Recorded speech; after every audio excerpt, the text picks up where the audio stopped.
Hello, for me and my cat Suki over there. She's asleep, and Svetlana is in the window. So if the lighting looks weird, I'm sorry. It's because Svetlana likes that window, and I can't close. I gotta just leave it the way it is for now. um, if you clicked on this video, it's because you saw the book Creep by Emma Van Straaten. I did not look up the pronunciation, and I should have done that. I'm not sure if I'm saying her last name correctly, but the book is so cool. It's not even my genre. It's not even like I don't typically like go for romance or even like Gone Girl style books. It's not. I'm not into like romance driven because of a man like that's not really my thing. But this, I was judging a book by its cover, and the cover, I mean, look how cool that is. I was taken in by all of it, and I said, what's this about? And I looked at the back, and I'm going to tell you what it's about. And okay, just a quick synopsis, because I'm going to actually tell you this story, but if you do want to read it, I suggest you not watching the video because I'm going to tell you everything.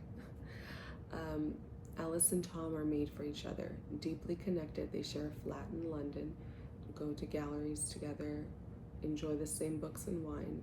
They even share a toothbrush. It's all picture perfect, except Alice and Tom have never met.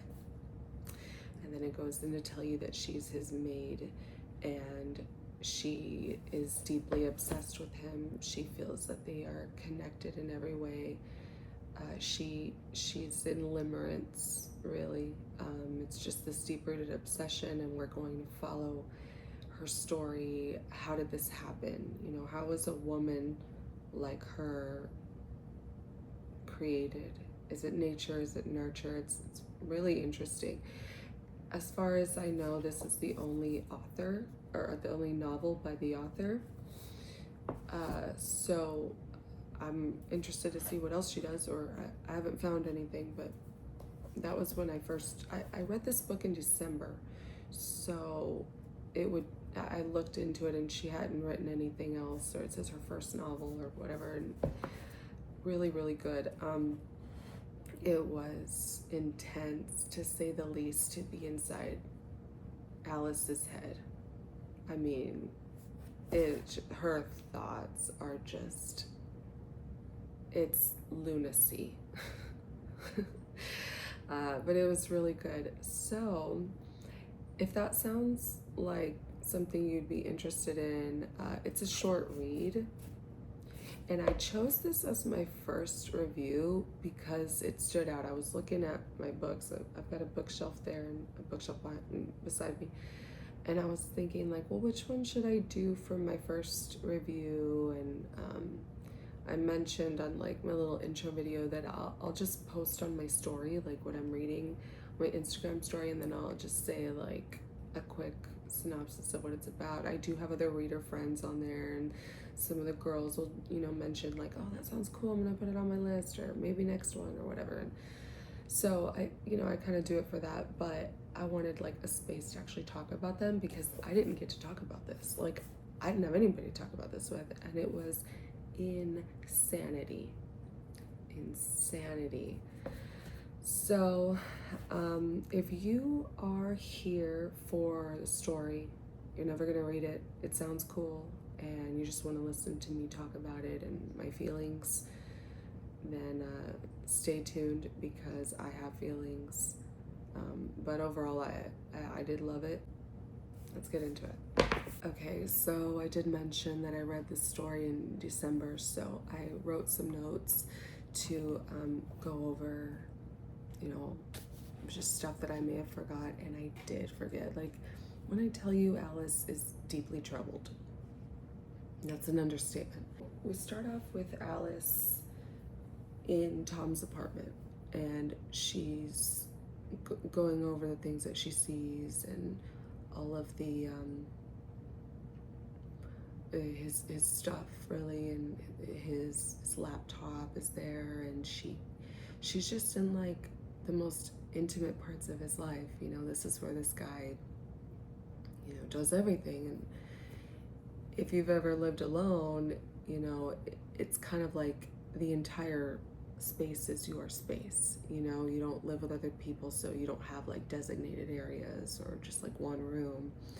So it's really interesting how personal she gets. I mean, at some points, she's even seeing like before she wipes down the glass, his windows and stuff. She sees fingerprints and she'll put her fingerprints on them, and she's very poetic, and I can't say verbatim what it is, but she goes into how they're so intertwined, like they're so perfect for each other, and how they're actually holding hands. I mean, this is full on limerence. She has convinced herself that this man is her soulmate and that she is perfect for him. And this is all based off of the contents of his house, really. I mean, she's looking at like photos of him with his family and vacations, and she's looking at like the music that he likes and how he has his place set up, and she's using his toothbrush. She's it's bad. So she mentions this jar, right? The jar has a specific candy that she she sees he clearly loves this candy because he's eaten a lot of them, and they come from a specific place in Paris. So she starts ordering from them, and like she'll even go and pick it up, which is like I think it's kind of implied it's like a couple hours away from where she's at. So like it's like a train ride, like maybe 2 hours or 3 hours or so, like there and back. Like it's not like a quick trip. So she's refilling the jar. Like it's kind of odd, right? Because I think anybody would notice, like, hey, yesterday I, you know, had this much space in the jar and now it's filled to the rim. Like it's kind of odd, but she's doing that, but she's also like eating his food. So like if she saw that he had a whatever toast and something that day for breakfast, like she's there to clean up after him, she'll like eat whatever he had there, and she's eating stuff from his place, and just very odd behavior. But she's like acting like she lives there pretty much for the hour or so that she goes to clean. It's a small an apartment. They call it a flat, but um, I live in the United States, so it's an apartment for me, right? But she's dedicated to this. Like this is all that she cares about. Moving on to her life, she leaves. This is a Wednesday. She leaves Tom's. She's got enough time to kind of get herself together, shower, whatever, and get to her office job. Um, it's not really specified, or at least I couldn't remember. I just kind of went through the book a little bit to see if I could see where she worked, and I think it just kind of like implies that it was a job she didn't care about, right? Because she makes these little comments about how she doesn't have to use her whole brain. She doesn't like any of the girls that she works with, but she tolerates them because she kind of suggests that they're very mundane and they just talk about like celebrities and yes, very surface conversations, and she doesn't connect too well with any of them, but like they're cool. It's fine. So she goes to this job, and it's funny because she kind of like you start to I mean, you already know that there's something not right about her based off of how she behaves in this man's apartment, who has no idea who she is because he ordered her services through an app, and she doesn't have a photo or anything on the app. It's just like her information, and there's really nothing personal about her on this app. So she kind of sets you up for how people around her see her, or how she thinks people around her see her. That's something that's never, it's clear in the book, because if you put yourself in the position of what this person who's behaving this way would maybe look like to you, but at the same time, you don't really know if, like, she's just being paranoid. So she says that she tells her boss at the office that Wednesdays she has therapy. She says that, like, her boss couldn't wait to give her the days, like, or the hours. Like, yeah, of course.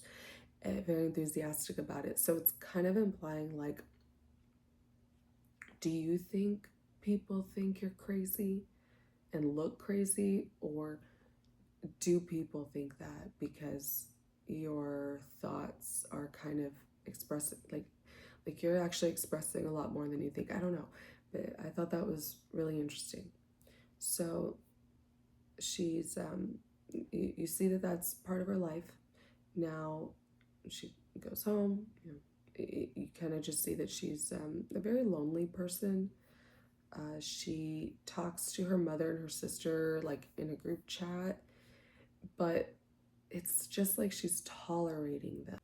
It's like she tells them what they want to hear, or what she thinks they want to hear, so that she seems like she's got her life together, or what she thinks they expect from her in that sense.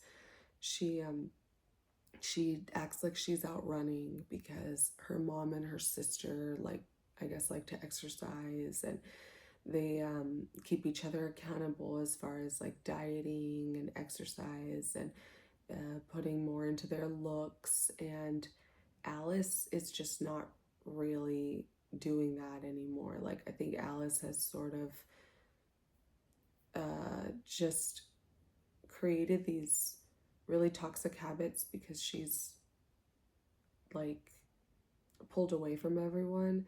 And it's heavily implied throughout the book that she has an ED, and just she doesn't like the way she looks in the mirror, so there's some type of dysmorphia going on. You don't really know, right? There's not really any way to say exactly what her diagnosis is, but she's got a lot of issues with herself, with her own body image. So it's apparent in how she treats her mom and her sister and herself. But okay, so now we're getting to Saturday. She volunteers on Saturdays at a nursing home, and she's become very close with Mr. M. Mr. M, I believe that was his name. I think I put it in here somewhere. She becomes very close with Mr. M. This man is mostly alone, and they kind of bond over different stories and different things. But what you quickly realize is Mr. M is Tom's grandfather. Yeah, she went through Tom's emails, and she was like, I need to, find some connection somewhere. She's just wanting to know everything about this man. Anyway, she finds these emails between his mother and him, or the mother and the sister, something. Somebody's telling him about visiting grandpa, and they named the home. So she's like, perfect. Tom and I will run into each other at his grandfather's home, and I'll have already built this bond with the grandfather because he loves me, and there's gonna be this, like, connection because I take such great care of his grandfather, and his grandfather can't wait until I get here on Saturdays. Like, she has just thought this whole plan through. So now let's go back to the office. She's back at work, and she's spiraling a little bit.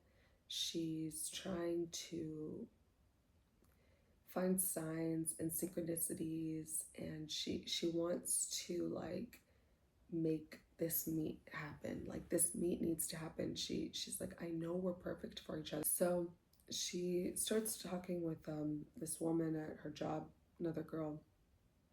And the girl's really into like astrology, and she's got the crystals and the vibes and all that, right? So Alice is like, you know what if I like just see what she has to say about our compatibility and I don't know what. So this girl doesn't know anything as far as like you're a stalker. Like, like she doesn't, like she really does believe that this is just innocent, and she's it's no fault of hers, but she kind of gives Alice some false hope because she says, okay, well, this date will be a good day for y'all to meet. And Alice is like, well, that day doesn't work because Wednesdays are better for us.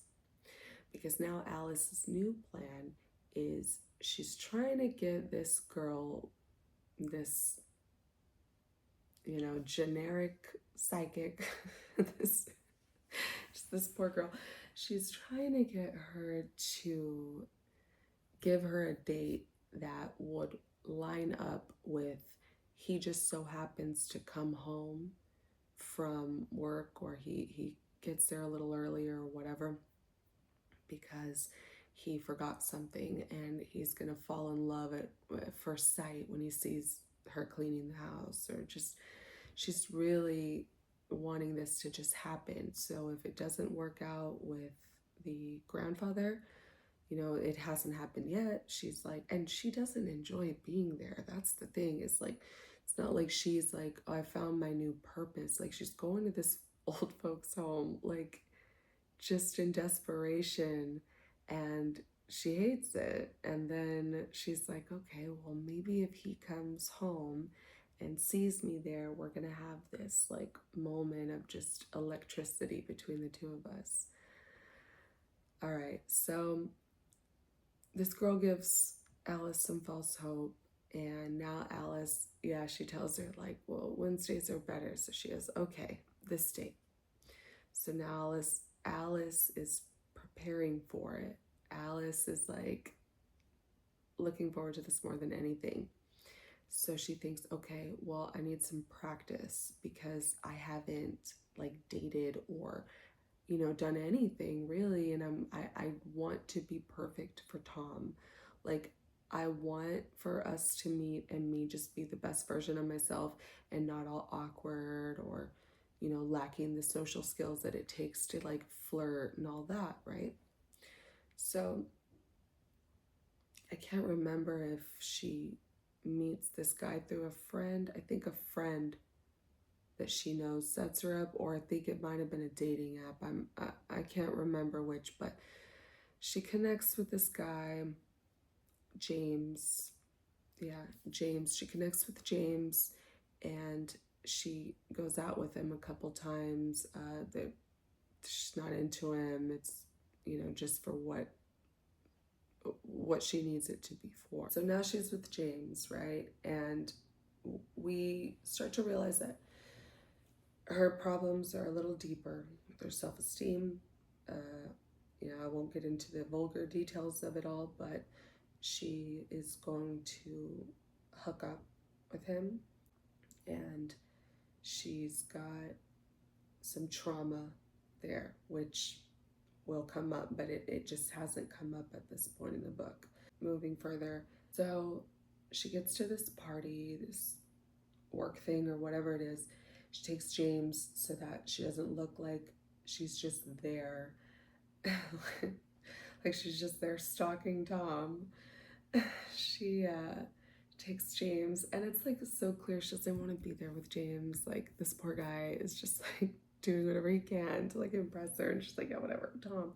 She finally makes her way over to Tom throughout this party. I think she just drops something, or it's this odd little encounter, and he's just very indifferent about it. Like he's not rude to her, and it didn't happen. The sparks didn't fly. Like he's not looking at her like, oh, this is the love of my life.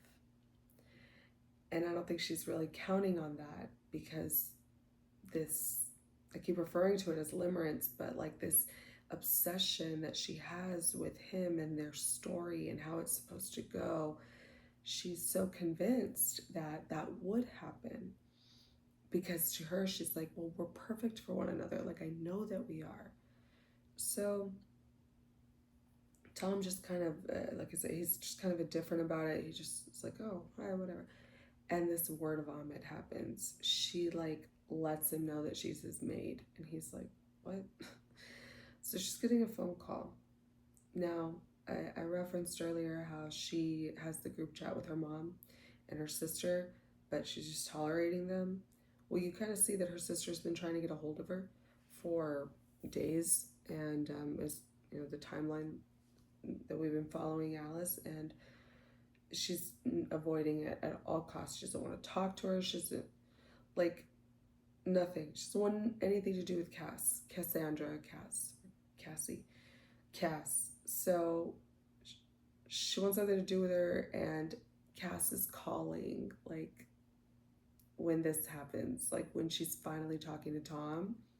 But now Tom is just kind of taken aback by like the whole situation. He's like, what? Like, okay, this is weird. Like, so he just doesn't really like engage with it too much. He's like, you want to take that? And she's like, no, it's fine. And he just kind of takes off, and she's just devastated. And she leaves with James, of course. And again, we're forced to learn more about how much she's just got this lack of confidence there. But and it's just a lot. It's understandable. But anyway, so now she's spiraling again. How am I going to get to Tom? So we kind of fast forward a little bit. It's time to clean his place, but she's found some evidence that a woman has been there, and she had seen a girl kind of on his social media presence a little bit more, coming up a little bit more, and it was all, she's putting all the pieces together, and she found evidence that the woman was there and that they there was some relations being shared between the two of them. So she's spiraling, and she's starting to get a little irritable. She starts creating a plan to break them up and like create issues for him there. And now her plans are just getting like, okay, I need to make this better. I need to have another chance. And throughout all this time, her thoughts are getting a little bit darker because the other stuff didn't work. So now Alice is going through his emails and going through all of his things, and she comes up on a trip. She sees that his sister, they've been going back and forth, that they want to celebrate their mother's birthday, so they're going to take her to Paris. And she's like, this is perfect. Alice is saying, like, this is perfect. Like, I can set up our run-in. We'll be in the most beautiful, gorgeous, luxurious, like, love, just love in the air, right? It's Paris. Like, let's do this. So she starts creating her plan.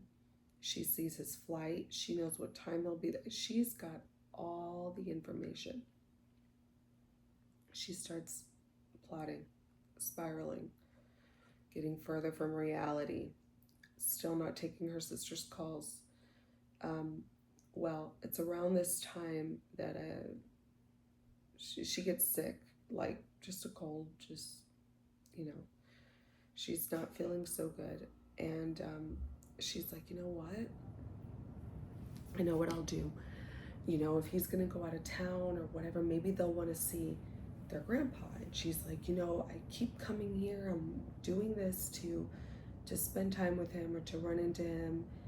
Like, let's try to make this plan. Again, remember, she's going through the motions of trying to get him when he comes home. And it's also getting even worse as far as like whenever he is away, like what she's doing in his apartment, like laying in the bed, just a lot. It's a lot. Um, the candies, she's still adding the candy, it's all of it. So anyway, she gets like a cold, really, and she goes to the nursing home.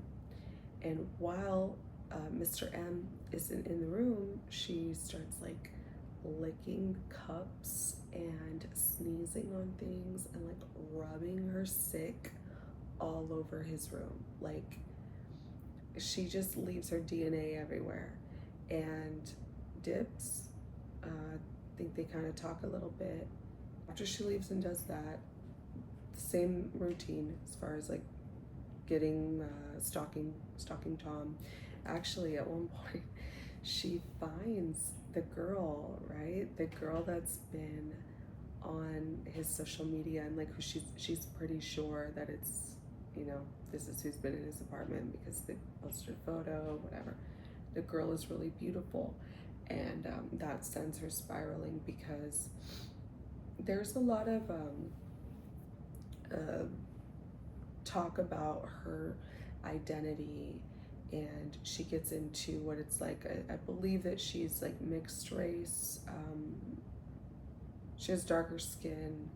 She's doesn't look like, because she lives in London, so she describes a lot of these girls as being very like posh, and the blue eyes and the blonde hair and this colorism type of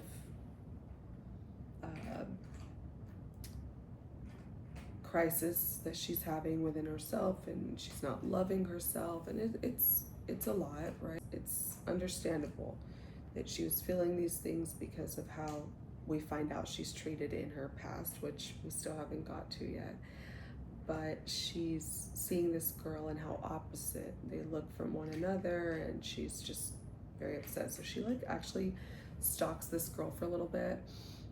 Like, this is her whole life, is Tom, right? So like she goes to these jobs to like, you know, pay her bills, do whatever, but even at that, the maid job is for Tom, and Mr. M is because she believes that Tom, and it's volunteer work, she believes that Mr. M is, you know, gonna be the connection. So she stalks this girl for a little bit. She like runs into her at a bar and like hits her with her shoulder, and it's just like, it's a lot doing all this for Tom, who at this point now knows she exists because he's put a face to the occupation. Like, this is who I've hired, this is my maid, but he doesn't know her, right? Wednesday, she goes back to Tom's place. She leaves, it's her time of the month.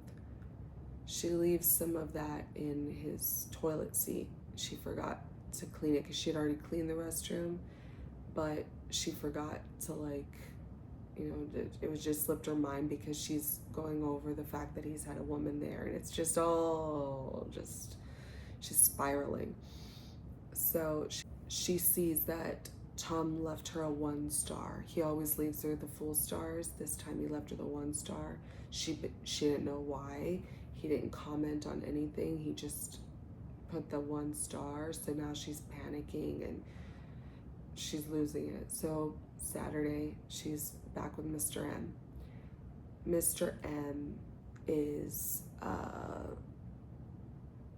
very sick, and this girl is like, okay, you know, isn't your family gonna come? And he's like, no, I don't think so. And I forgot the name, I'm just gonna make one up, but he's like, well, Paul, you know, my grandson, so-and-so doesn't want to talk, and it's all wrong.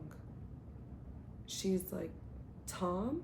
He's like, I don't have a grandson named Tom.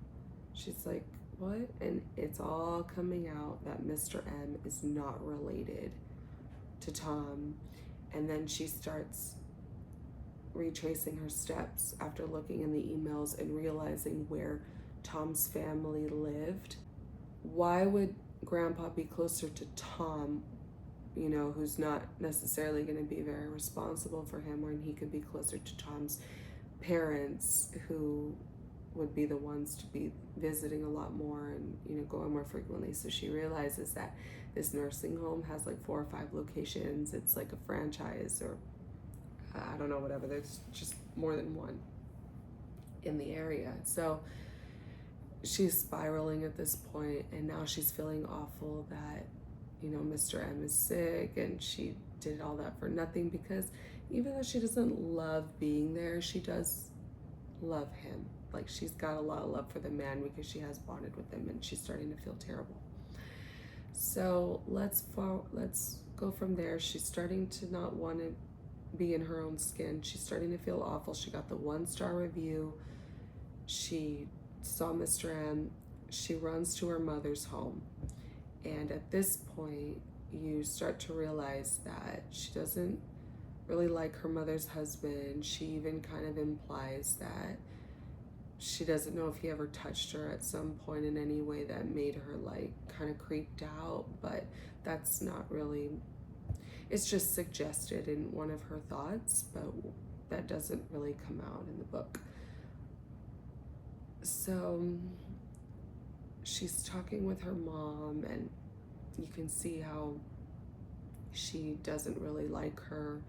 She's just very lonely. Her mother is like begging her to get in touch with Cass, and that's when it kind of blows up that like they haven't really spoken too much, besides, you know, the group chats are seeing each other here and there over the last 8 years. It's in her childhood bedroom, and she's talking about how Cass was the prettier sister and guys liked her more, and there's some resentment and all these things. So you find out that when they were in college, again, Alice has body image issues, and at one point she was heavier than her sister, and she felt that that made her less prettier, and she just got all these issues.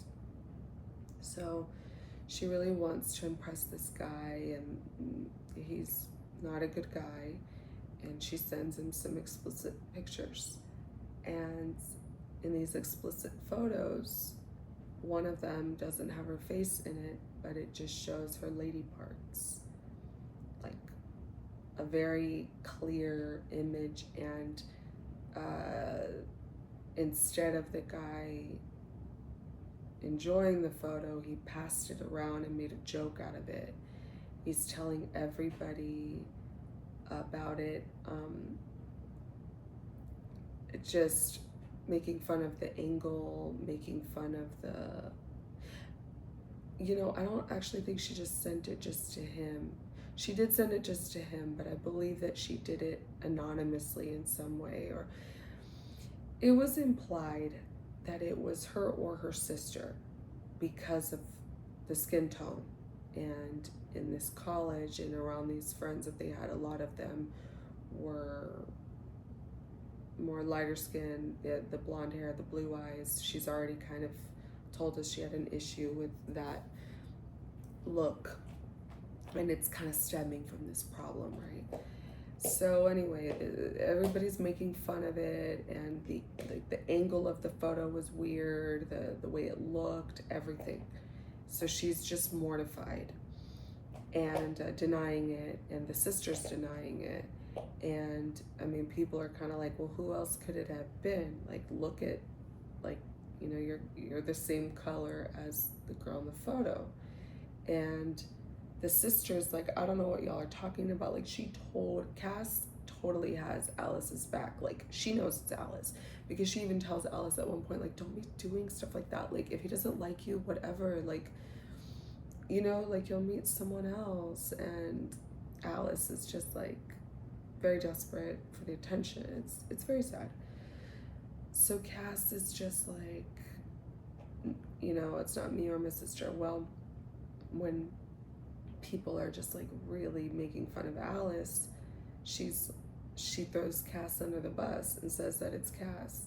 So Cass gets annoyed, and instead of coming out and saying like, oh, I know it's Alice, like, she just made a really like a comment. She's like, that's definitely not mine. She's like, I wax, like, removes her hair. So this sends, Alice into an even deeper depression. So now Alice is like completely pulled back. She doesn't want anything to do with anyone. She doesn't like these people anymore. She's just done. So this created this wedge between she and Cass, and it even made it so bad for Alice that like you start to see like she starts talking about how she doesn't go to the same waxer. Like she always gets a wax, and she goes to different places in different cities so that she won't run into the same girl because she's so embarrassed. And she describes her parts as just very ugly, and she doesn't like the way that this is why it was so odd with James, because she doesn't want anybody to see what she looks like. And so now let's fast forward to Wednesday. It's time to get to the apartment, to the flat, and she was like double, like extra cleaning. I mean, just in the weirdest of ways. I mean, she scrubs and scrubs and scrubs the toilets, and she's just obsessively cleaning because she doesn't want to get another bad review. She knows that the Paris trip is coming up. She cleans the apartment obsessively, leaves, and she starts creating her Paris plan because he's going to be over there in Paris. So she gets over there. She's like going early because she wants to set up like the whole scene. It finally happens, and she's stalking him. Mind you, she's been up all day. She went to clean his apartment. She's running. I mean, she's like sweaty and doesn't have any makeup on anymore. Like she's just, her mind is like, I just need to get there and see him. I need to see Tom. I need to see Tom. Like she's not really herself. But she does get the meeting, and he's like with his mom and sister, and she's watched them for a while. She went to the restaurant. Like she's just kind of following to find her way to like get in. She finally does, and when she gets in, he is just like, I mean, he's kind of terrified in a way, right? I mean, he's connected all the dots. He realizes what's happened. He sees her and he just loses it and tells her, like, threatens her, don't come around me or my family, and just this whole thing. And she's just standing there like, what just happened? He even like puts his hands on her at one point, and he tells her just the meanest stuff. He threatens her, and it's bad. So she leaves Paris spiraling. This was not how it was supposed to go down. This isn't how they were supposed to meet.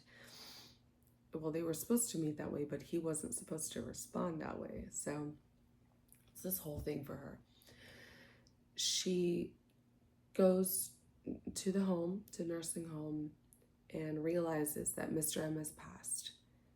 They tell her that he died. He caught a cold and he couldn't recover from it. He was too old and too weak to recover, and this just sends her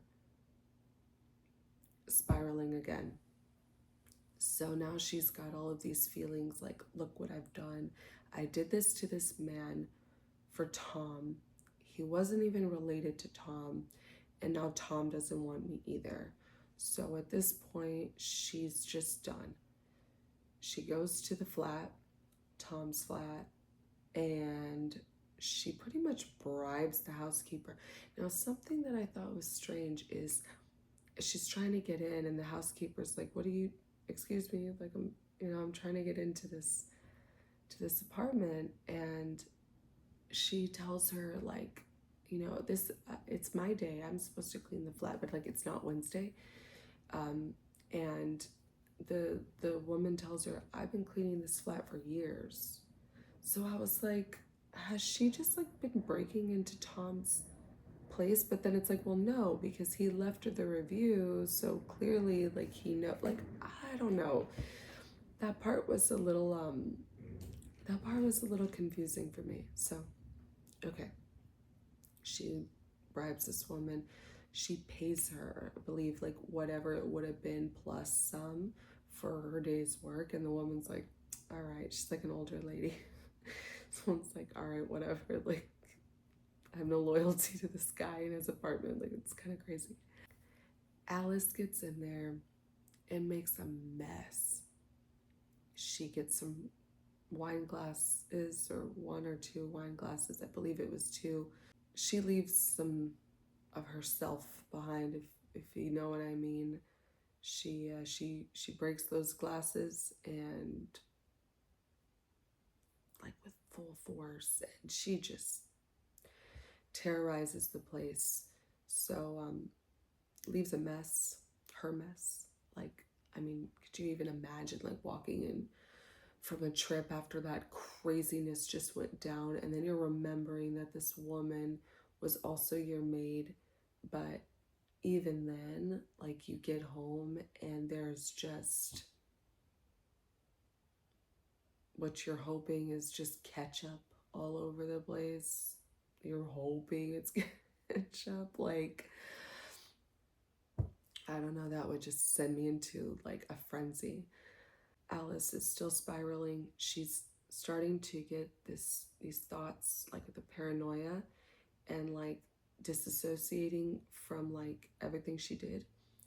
And she's telling, like, she's rewriting what the nurse at the home told her about Mr. M. Like, they're like, no, he passed this way or that way. And it's like some like really strange, obscure, like way to pass. Like, it's not real. Like, he got sick because of what Alice did to his room. And she's just disassociating from it. She's trying to not take her mind there. So now she is walking from Tom's all the way to her sister's office, and it's implied that the sister like works really far away. So she gets there sweaty and all wrapped up, like her hands are all cut up, and like it's just really bad. She shows up to her sister's office. Her sister's like, what the hell is going on? Get over here. What's going on with you? And they're just like talking, and the sister's like, I don't know what to do. She's like, I hurt myself, blah blah blah. It just lies. And the sister basically tells her, I've been trying to get a hold of you, and I told mom not to say anything, but I got an exam, and I have cancer now, and you need to go too, like you need to get an exam. And they're just reminiscing about how close they used to be, and now, you know, Alice is like, I just want my sister. I just want love. I just want somebody. So Alice goes home. She gets herself cleaned up. Her sister says, I'm not going to leave you alone. I'm coming. And they have like this really awesome like night together. Really, like they reminisce, and they're watching movies, and they're, because the sister's like, look, I'm still going to be at work for a little bit, but let me get out of here. Let me do what I got to do. And they're talking because she's like, after what you did in college, I can't even trust you. And she's like, people forgot about that like in a week. They were talking about this other girl. It's just you didn't want to talk to anybody, and you shut me out, and I'm sorry. I shouldn't have said that. I was just annoyed that like you threw me under the bus and whatever. And it was just one of those things that, had Alice's mental health been better even at that point, I think that they could have got through it. But again, it's like, is it nature or nurture? I don't know. But anyway, so they're having this awesome night. They go to sleep, and they're waking up by a knock on the door. Alice comes out looking, I mean, I guess a little better because she's finally had a shower, but she's just like a mess. I mean, her hands, like the whole thing. So the cops are like, you need to come out here. We're arresting you for stalking and whatever. And the police also let us in on something that Alice did before she left. She left in the mess and the chaos. And, so we're just hearing her thoughts really when she's leaving Tom's flat after leaving that mess in his apartment. But what she also did was she broke more glass, like a lot of it, and just crushed it into pieces. And then she took all the shards of glass and she put it under his blankets and in his pillowcases. And she pointed a bunch of them up so that when he would lay in bed, she put it under the sheets and then put the blanket on top. So when Tom gets home and like lifts his comforter to like get in bed, he's hurt, and his injuries are sustainable. Like he's able to clean himself up, but that's bad. I mean, that is psychotic. Like, now we've got Alice in handcuffs, and she's just going over everything in her mind, and she's starting to wonder if they're going to find the evidence in her apartment of just the stalking, or if there's going to be anything. And she's just like, and what's really sad is like right before all that, like before she gets arrested and all this, like when she's talking with her sister, like she starts thinking that like life's worth it again. Like she's like, well, I'm still talking to James, like James hasn't completely left me, like maybe he likes me. Oh, scratch that. Even before that, she had went to get a wax, like after her and her sister had like made up, and like she knew that she had some time, she like went to shower and everything and was like feeling better that she actually talked to her sister. She gets a wax and she's already embarrassed and being like very self-deprecating, and she asks the girl like if she looks weird, like if there's something wrong with her, and the girl's like, no, like I see these all the time. She's like, no, not at all. I mean, she's like, I mean, I'm gonna remove the hair that's there, whatever. She goes, but no, like, you're normal, you're fine. Like, there's nothing wrong with that. And so she starts second guessing, like, maybe those guys were just mean, or maybe whatever. Like, she starts having this, like, realization of, like, what if I could fix my life and be with James? But then she's like thinking about Mr. M, and like the hallucinations and the delusions start coming back. So it's really like, you don't really know what's going on with poor Alice. So as she's being arrested, she's just like, wow, like I hope that they don't find out about Mr. M. And it's just, it's a lot, but that's the end of the story. That's it for Alice. She's just an interesting character. I said I really enjoyed reading this.